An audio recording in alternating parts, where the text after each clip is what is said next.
Joining me now, Donna Brazile, chairwoman of the Democratic National Committee. Donna, thank you very much for being here.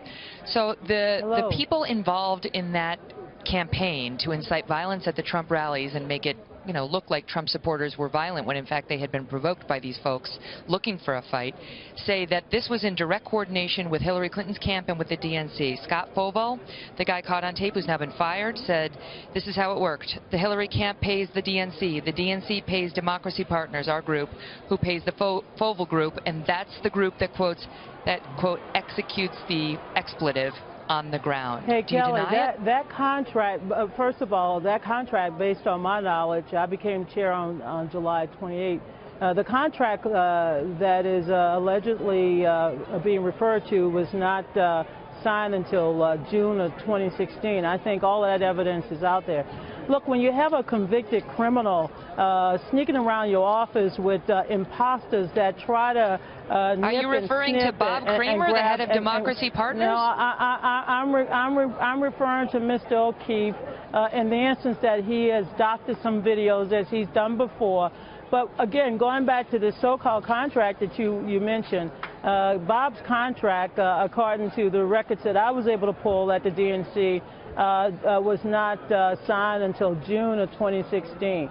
Bob Creamer, just to get our viewers up to speed. Let me just say, I'll give you the floor, but I just want to tell our viewers what we're talking about, because they may not know who he is. Bob Creamer's the head of...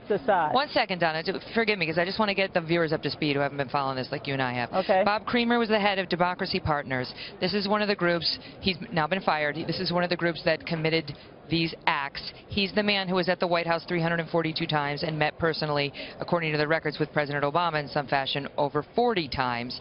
He's now been dismissed, but he's the one saying that there was coordination with the DNC, and this is obviously a very well-connected man. He, too, is a convicted felon, convicted for fraud. This is obviously not an honest person, and yet you were working very closely with him, the DNC.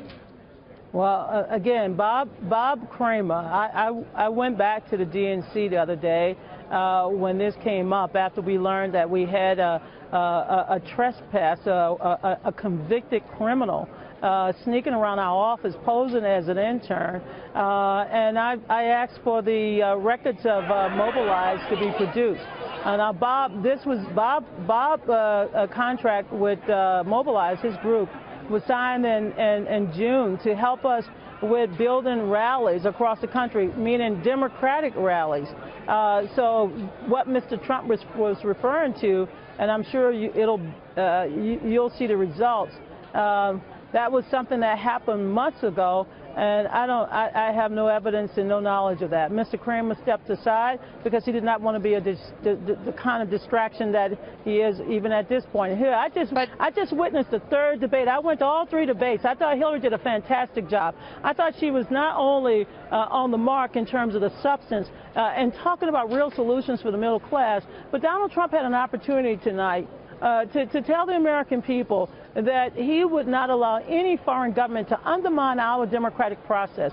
And rather than take that position, Donald Trump basically said, in a democracy where the voters should decide, he alone will make the decision whether or not he will accept the results. It's the citizens controversial comment.